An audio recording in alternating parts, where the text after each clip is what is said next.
Hi, my name is Greg Scotland. I'm going to attempt to cook a shrimp risotto. First time trying it.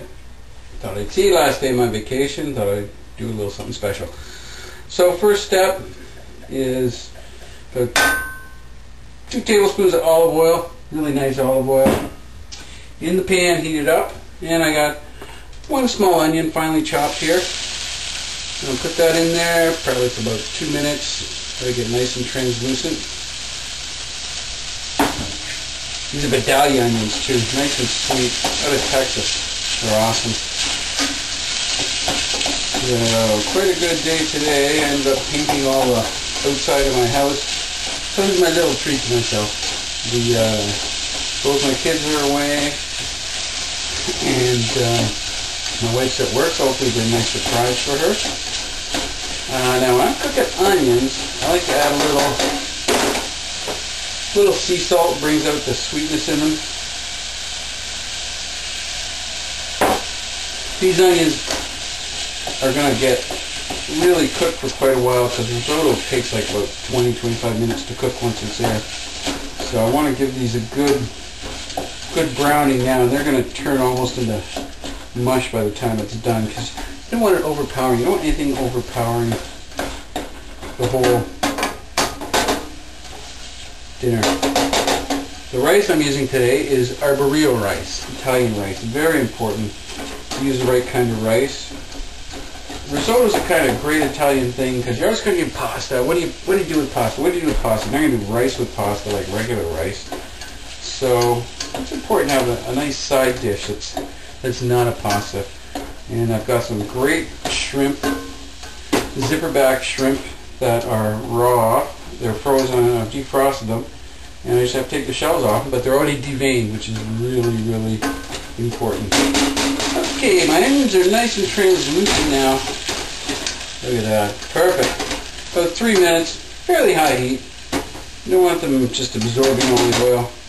Now, I got 1 cup of arborio rice here. This has lots of starch on it. You see the white on it. That's what gives risotto its lovely sauce and that. So it's very, very important. I'm going to put this cup in here, stir it around for about 2 minutes, get it coated with the oil. This also gives them a little bit of cooking, which means that they shouldn't hopefully get all mushy in the end, because you want them to have a little texture to them. Nothing worse than overcooked rice. Rice is one of the toughest things to cook for cooks, for some reason. I don't know why. But to get it just right is tough. Anybody can cook rice, but cook good rice. Cook risotto. Well, who knows? My first time trying this recipe. I'll show you the shrimps I've got now. These are the zipperbacks.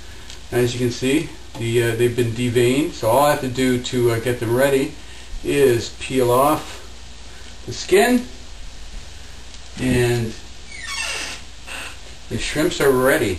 This is something that's nice because you can do it while the other stuff's cooking. Shrimps are absolutely awesome food. Besides the great taste, the fact is you get really low fat or no fat in them, so it's a great alternative. And if you buy them on, say, a grocery store, cook them yourself, you can feed a whole family of 4 on shrimps on what you'd pay for 1 shrimp salad in a restaurant. And they're not that tough to do. I'll show you how to cook them later. Okay, my rice is nice and toasty. Now I'm going to add a 1/4 cup of some nice white wine.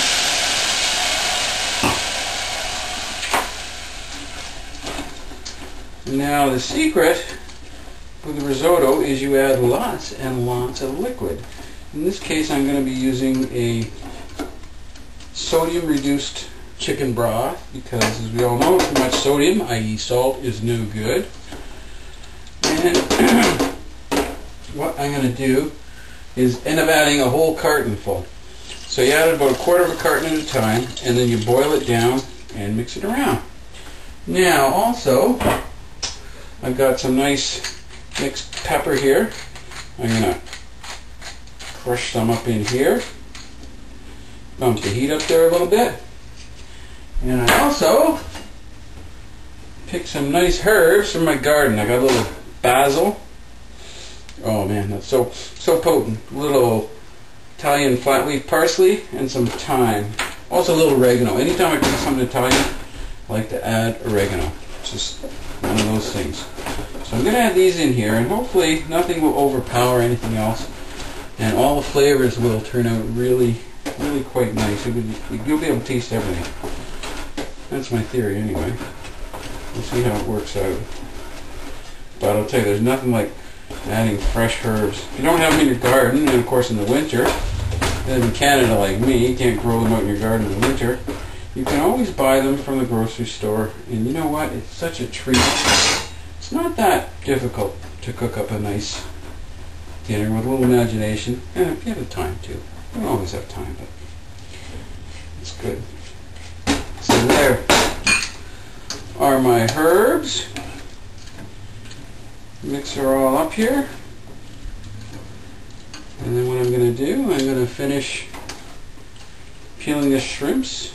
In theory, this whole thing should be ready in about half an hour. So we'll see, about 8 minutes in now, and we'll tell.